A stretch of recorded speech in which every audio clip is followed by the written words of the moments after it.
Introduction. Découvrez le mystère de l'économie de la marque. Bonjour et bienvenue dans ce nouveau Snap. Aujourd'hui, on va plonger dans un ouvrage intrigant de Don Thompson intitulé The 12 Million Stuffed Shark.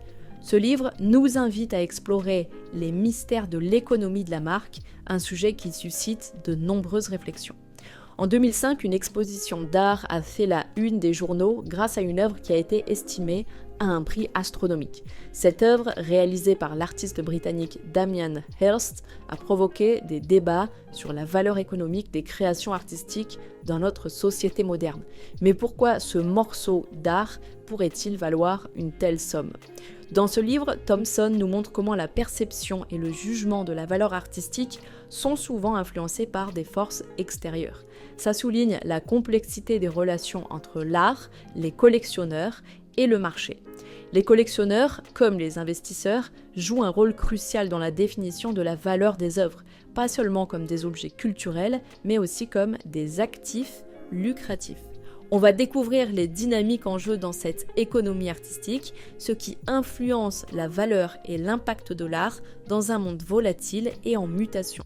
Merci pour cette introduction. Dans le chapitre 1, on va voir comment le branding est à la fois personnel et économique.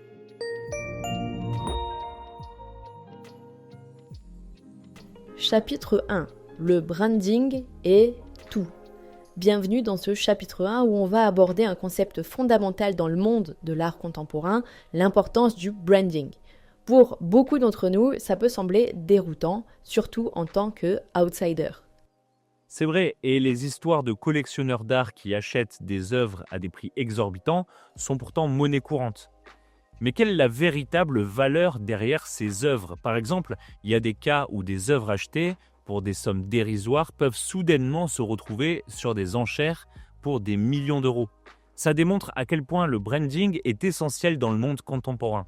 Parfois, des œuvres peuvent être jugées sur leur apparence ou leur statut, plutôt que sur le talent artistique qui les accompagnait. Ça peut également faire réfléchir sur la relation entre l'art et son évaluation monétaire. En effet, lorsque des acheteurs potentiels envisagent d'acquérir une œuvre, c'est crucial de comprendre que le branding joue un rôle de premier plan dans cette décision. Ça influence ainsi la perception de la valeur de cette œuvre. Eh bien oui, la perception de la valeur est souvent façonnée par des facteurs tels que la réputation de l'artiste et les histoires qui l'entourent. C'est une dynamique puissante qui peut affecter le succès d'un artiste. Et aussi la valeur de son œuvre d'art. Donc, pour résumer, le branding, c'est un aspect essentiel de la manière dont les œuvres sont perçues et évaluées dans le milieu de l'art contemporain. Voilà, et dans le chapitre 2, on va voir comment l'art est devenu rare et comment cette rareté influence le marché et les consommateurs.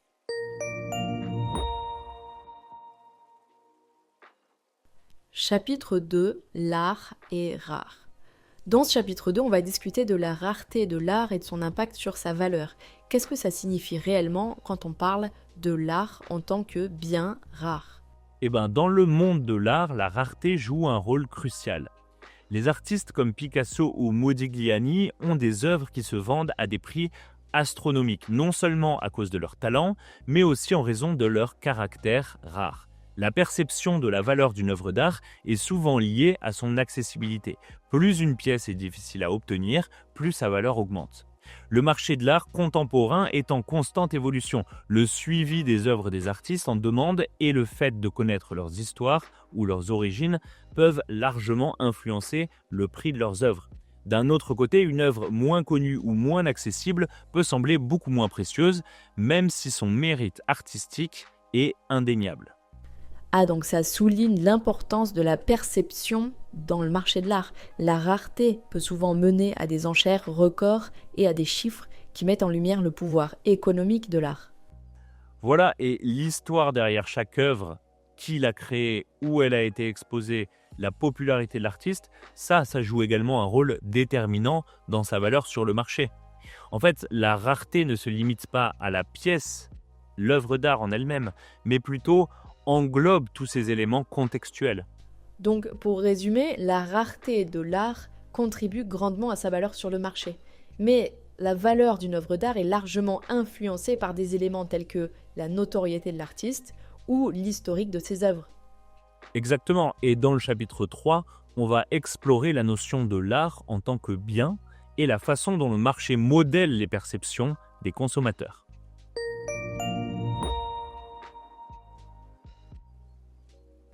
Chapitre 3. Les marchands sont des gardiens critiques.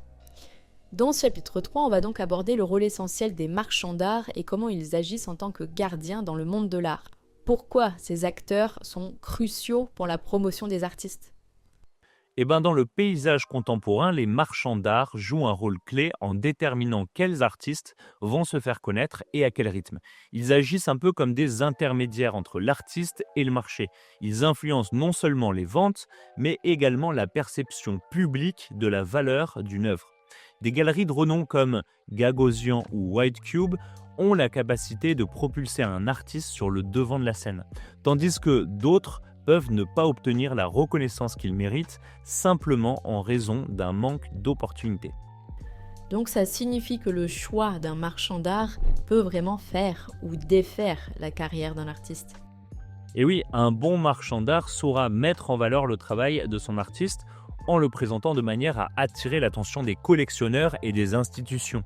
Par contre, un marchand inefficace pourrait nuire à la carrière même de l'artiste en ne maximisant pas les occasions de vendre son art. Donc c'est essentiel pour les artistes de choisir leur marchand d'art avec soin pour s'assurer qu'ils bénéficient d'un soutien qui est vraiment adéquat. Eh bien oui, ça met en évidence l'importance des relations dans l'industrie de l'art.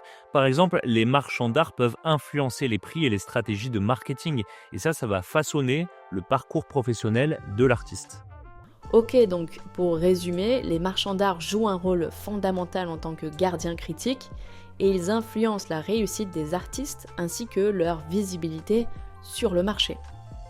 Voilà, et dans le chapitre 4, on va maintenant explorer comment les musées perçoivent les œuvres d'art comme des actifs.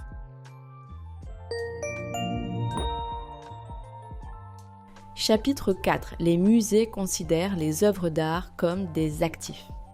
On va donc plonger dans ce chapitre dans la manière qu'ont les musées de voir les œuvres d'art comme des véritables actifs économiques.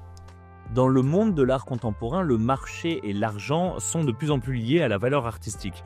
En 1997, l'artiste russe Alexander Brenner a fait sensation en peignant un symbole de dollar vert sur une œuvre emblématique de Kazimierz Malevich, exposée au musée Stedelijk d'Amsterdam. Pour beaucoup, ce geste, c'était du vandalisme, mais Brenner le décrivait comme une performance artistique critiquant la manière dont l'argent a compromis le sens et la diversité dans le monde de l'art. Son message a trouvé écho chez de nombreux artistes contemporains. Prenons l'exemple d'Andy Warhol aussi, qui a résumé cette ironie dans son œuvre « J'aime l'argent accroché au mur ». Pour lui, l'art et l'argent, c'était deux faces d'une même pièce. Une critique sur la manière dont le marché élève la valeur de l'art par sa puissance financière. Pourtant, paradoxalement, de nombreuses œuvres d'art mondialement reconnues restent hors de la vue du public, conservées dans des entrepôts plutôt que exposées dans des musées. Mais alors pourquoi ces œuvres d'art sont-elles cachées ? Les musées et les galeries voient souvent ces œuvres comme des investissements. Par exemple, au Royaume-Uni, il y a environ 150 000 peintures dans les musées, mais 120 000 d'entre elles restent stockées et sont invisibles au public. Mondialement, plus de la moitié des œuvres détenues par les musées sont entreposées. Pourquoi ? Parce que les œuvres ne sont pas seulement importantes sur le plan culturel, mais aussi sur le plan financier. Les œuvres stockées sont des actifs financiers qui prennent de la valeur avec le temps. Et parfois, elles réapparaissent pour des expositions temporaires ou via des contrats de location. Un exemple frappant et plutôt contemporain, c'est celui du Louvre, qui a prêté son nom, donc le nom du Louvre, et des œuvres au Louvre Abu Dhabi, pour 575 millions de dollars, avec un contrat additionnel de 400 millions de dollars pour l'utilisation de son nom pendant 20 ans. Ironiquement, le bâtiment du musée d'Abu Dhabi, qui est un chef-d'œuvre architectural, était évalué à 115 millions, montrant que dans le monde de l'art, la valeur du nom peut surpasser celle de l'espace ou même de l'œuvre elle-même. Donc, pour résumer, on a vu que l'art ne se limite pas à l'esthétique ou même à la culture. C'est devenu une vraie marchandise, un actif financier qui joue un rôle clé dans l'économie des musées et du marché de l'art en général. Exactement, et dans le prochain chapitre, on va examiner comment l'art est également considéré comme un investissement et ce que ça signifie pour les artistes, les collectionneurs et les institutions.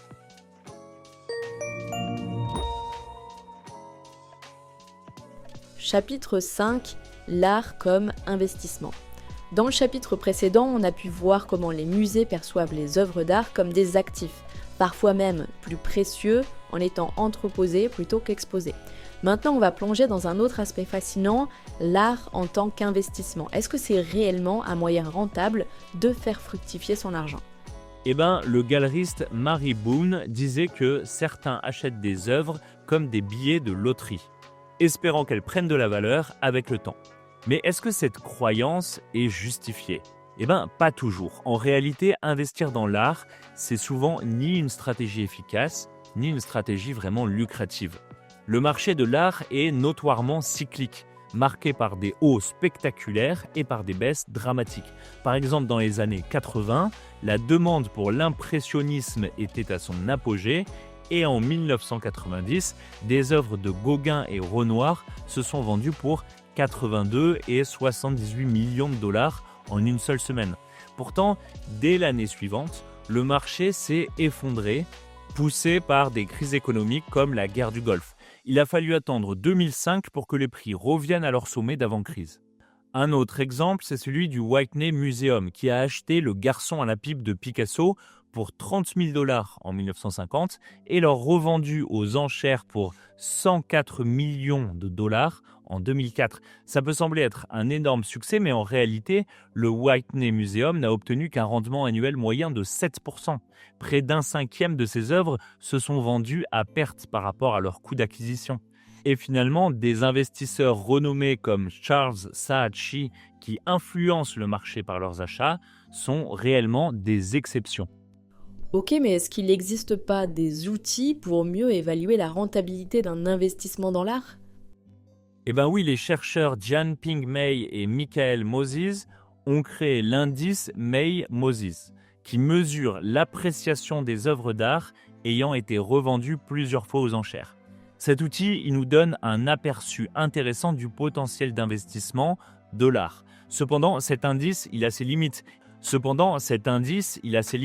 Il exclut les œuvres qui sont invendues, celles qui sont vendues en privé, et il ne prend pas en compte les frais de transaction ou bien les taxes. Ces lacunes peuvent donner une image biaisée des rendements.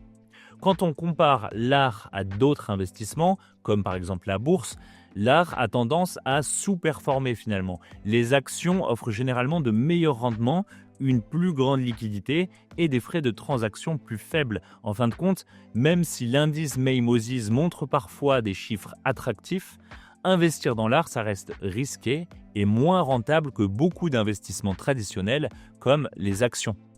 Alors, pour résumer, dans ce chapitre, on a vu que l'art, bien qu'il puisse offrir des rendements exceptionnels dans certains cas, ça reste un marché volatile et un marché risqué. Les outils comme l'indice May-Moses aident à analyser le potentiel d'investissement, mais ils ne compensent pas les défis structurels du marché. Voilà, c'est ça. Et dans le prochain chapitre, le dernier, on va voir comment construire notre propre collection d'art de manière stratégique, en évitant les pièges et en maximisant la valeur, qu'elle soit financière ou personnelle.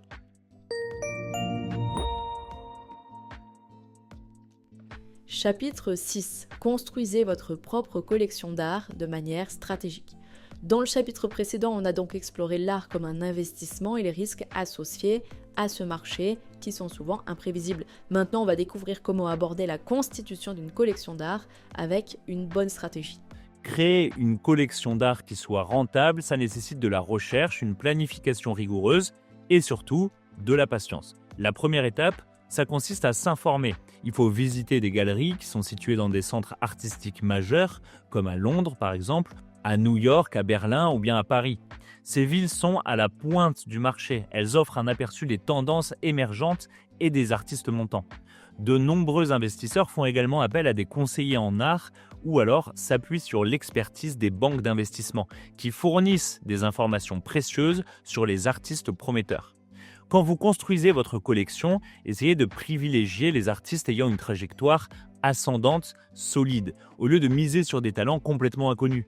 Travailler avec des galeristes réputés, c'est également essentiel. Ces derniers sont souvent les gardiens du monde de l'art. Et prouver votre sérieux en tant qu'acheteur, ça peut être nécessaire pour accéder à des œuvres très demandées. Dans certains cas, vous pourriez même vous retrouver sur une liste d'attente. Et concernant le budget, comment répartir ces investissements dans l'art ? La diversification, c'est la clé. C'est recommandé de se concentrer sur des œuvres dans une fourchette de prix entre 20 000 et 75 000 $, au lieu de tout investir dans une seule pièce à 500 000 $. Cette stratégie réduit les risques et expose votre collection à différents styles et différents artistes. Par ailleurs, c'est important d'adopter une vision à long terme aussi. Le meilleur conseil, c'est d'acheter et de conserver parfois pendant 20 ans ou plus, afin de maximiser l'appréciation de la valeur des œuvres. Les jeunes artistes, en particulier ceux qui façonnent les tendances actuelles, offrent souvent les meilleurs retours sur investissement, avant que leur style ne devienne trop établi. Les marchés émergents comme la Chine sont également une piste à explorer parce qu'ils attirent une attention internationale de plus en plus élevée. Donc, pour résumer, on a appris qu'une collection d'art réussie repose sur 3 piliers: s'informer auprès des galeries et des experts, diversifier ses acquisitions pour réduire les risques et finalement adopter une approche à long terme pour maximiser la valeur. Qu'est-ce que nous réserve la conclusion ? Tout simplement, dans la conclusion, on va rassembler tout ce qu'on a appris sur l'art, sa valeur et comment il peut être à la fois une source de passion et un investissement rentable.